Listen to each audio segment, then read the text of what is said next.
में प्रवेश, मानव मानव में वहां नहीं तनक विदे। अमेरिका पहुंच जाता है, वहां पर कोई छुआछूत की ऐसी बात नहीं थी, मानव मानव में कोई द्वेष नहीं था। इन्होंने देखा शायद यहाँ पर तो सही है, लेकिन वहां पर तो बड़ी परेशानी का सामना है। अब तो अमेरिका में कहने लगे, एमए की कक्षा में कहने लगे बाबा भीम हमारे, लेकिन होशियार तो बचपन से ही थे, जिस बात को एक जगह सुन लेते थे उसे भूलते नहीं थे, यही तो कमाल था। अब देखिए सन 1914 में भीमराव ने अमेरिका में अर्थशास्त्र और समाजशास्त्र दर्शन शास्त्र से एमए किया। कुछ समय के बाद ये लंदन पहुंचे जाए।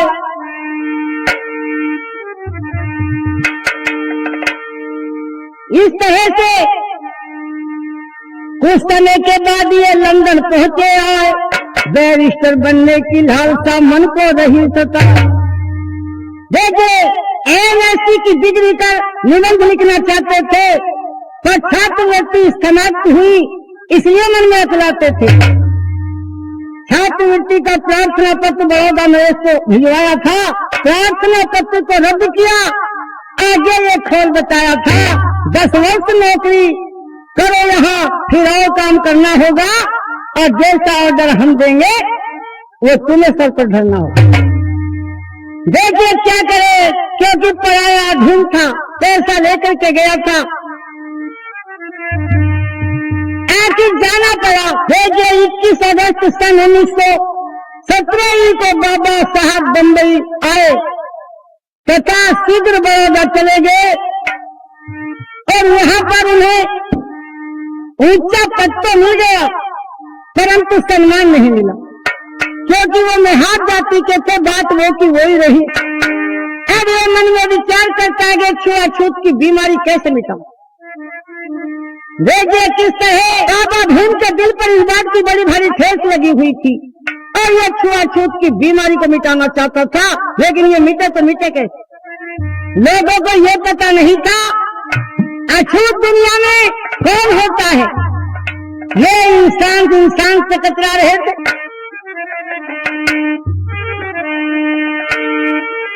जग में कितनी है चीज अछूत, सुनो हम बतलाते हैं।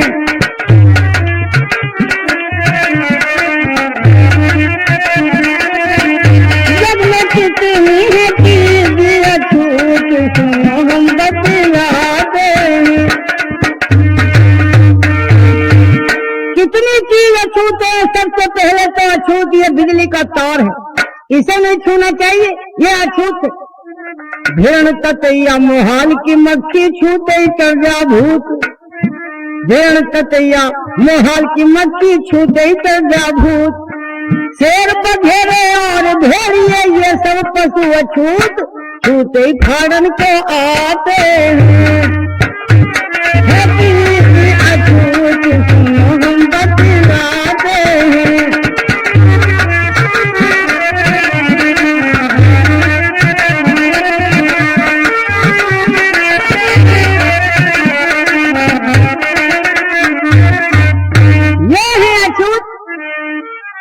भेड़ ततैया मोहाल की मक्खी छूते कर्जा भूत। शेर बघेरे और भेड़िए ये सब पशु अछूत, छूते फाड़न को आते हैं।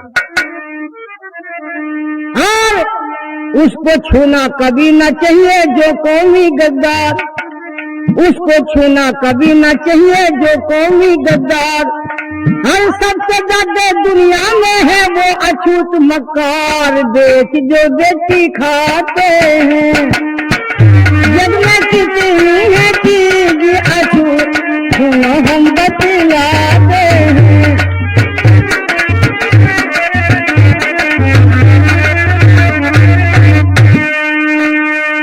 देखिए आगे अंतिम में तो कवि ने यूं लिख दिया, जमाना वही है भंगी और चमारों को जो कहेगा इन्हें अछूत।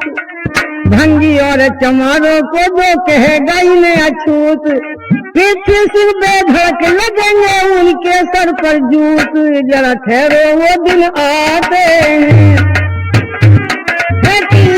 अछूत हम बतलाते हैं।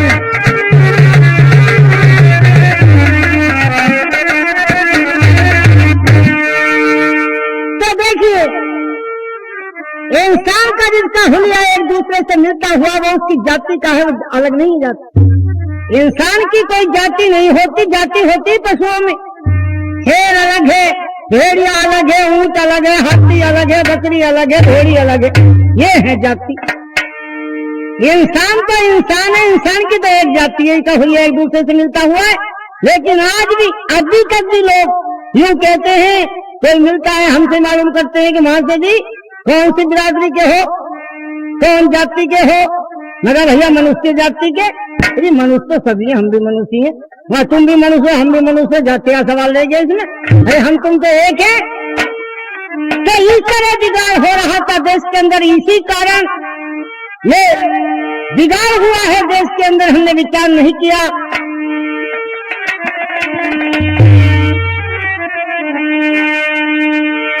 तो देखिए,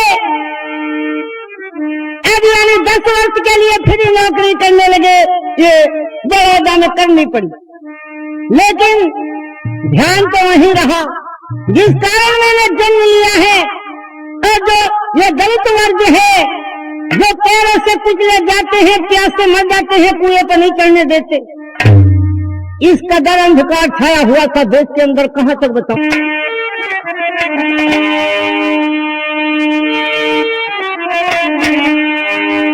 और बाबा ने क्या क्या काम करके दिखा दिया। एक व्यक्ति को पकड़ रखा, फांसी देने के लिए ले जा रहे। बाबा भीमराव कहने लगे ठहरो, क्या गलती की है इसने। लेकिन था ये नीचे वर्ण का ही। बाबा यूं कहने लगे क्या हो गया अपराध, बिना विचारे आपने क्यों किया ऐसा अपघात। इस बेचारे से क्या गलती हो गई जो इतनी कड़ी सजा इसे मिल रही है, फांसी देने ले जाए।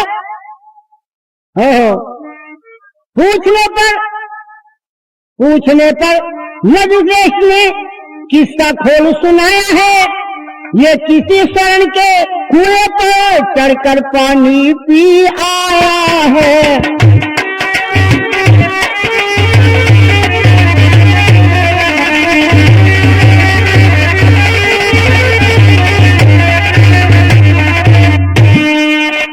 देखिए गलती ये की है, इसे कुएं पर नहीं चढ़ना था और ये कुएं पर पानी चढ़ करके पी करके आया है, क्योंकि कुआं भी अपवित्र कर दिया इसने, इसलिए इसे फांसी लग रही। हो बाबा भीमराव ने जब इतनी बात सुनी कहने लगे तो एक काम कर लो, तो इसके साथ में 2 मुलजिम, इसके साथ में 2 मुलजिम और सरकार, उनको भी 2 फांसी। बस बाबा के है ललकार, जो जिन्होंने कब्जा रखा है, पकड़ रखा है, इन्हें भी फांसी पर चढ़ा दो। अंग्रेज खाइए। देखिए किस तरह से बाबा भीमराव कह रहे हैं। एक दिवस आपकी मेम साहब सुनो केड़ी वहां दोपहरी में आ रही कहीं से चल करके, मैं सोया था निद्रा गहरी में।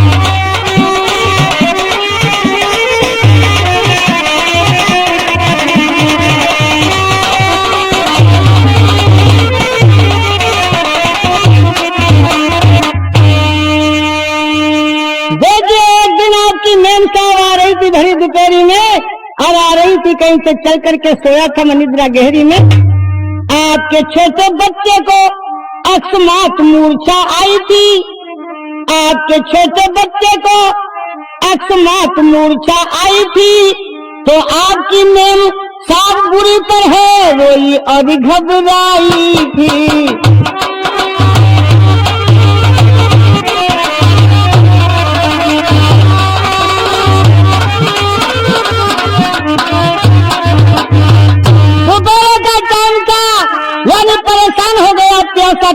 बच्चा तो बुरी तरह घबराई थी। जल्दी में क्या किया, जल्दी में घड़ा भी फोड़ दिया और पानी मुंह में डाला था और टूटी जल्दी से नींद मेरी, देखा हाथों में प्याला था।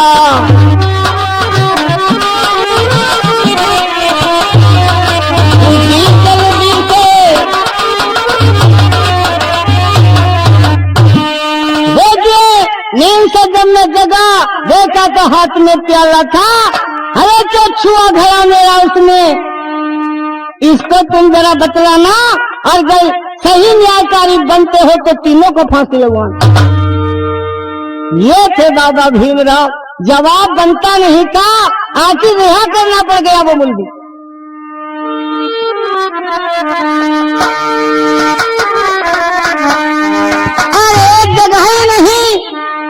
बहुत सुधार कर दिए, लेकिन बाबा साहब जो दलितों को ललकार करके कहते हैं, अरे तुम्हारे मूर्खों को देख करके मुझे बड़ी शर्म सी लगती है, तुमने आपस में संगठन नहीं वरना कुछ का कुछ कर सकते हो।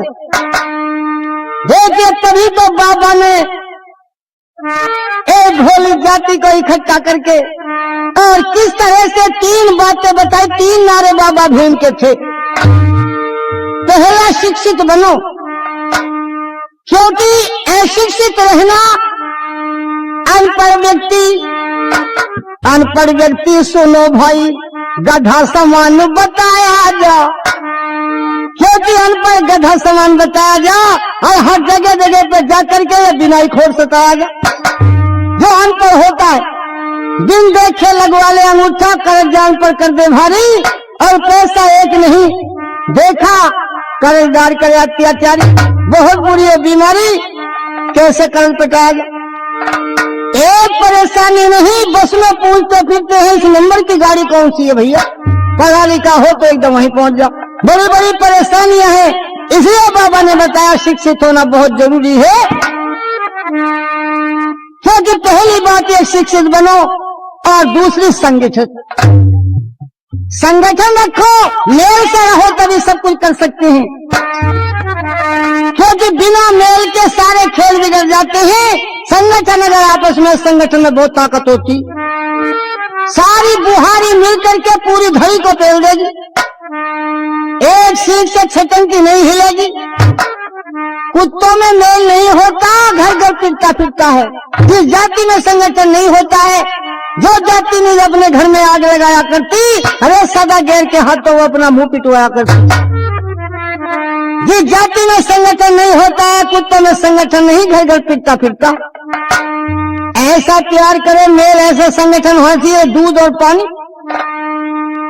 दूध में पानी डाल दो, बाजार में ले जाकर दूध अपने भाव बिकवा देगा पानी को।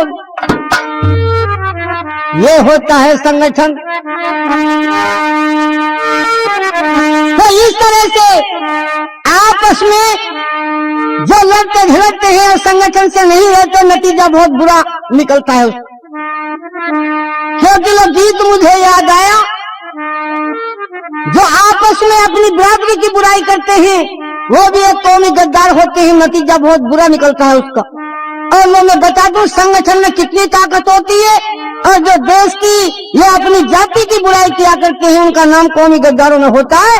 कौमी गद्दारों की दशा बहुत बुरी होती है। जो मैं बता दूं गीत याद आ जाता है मुझे कभी कभी। बोला जो जाति का बुरा तके कौमी गद्दार कहते, आखिर उनका वंश मिटे वो अंत समय पछताते। जो जाति का बुरा तके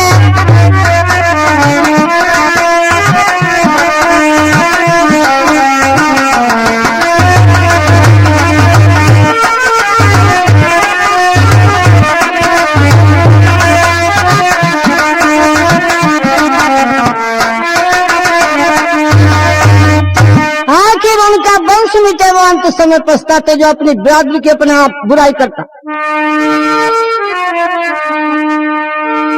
तो देखिए ये आपको पता लगेगा संगठन में ताकत कितनी होती है, लगेगा संगठन में ताकत कितनी होती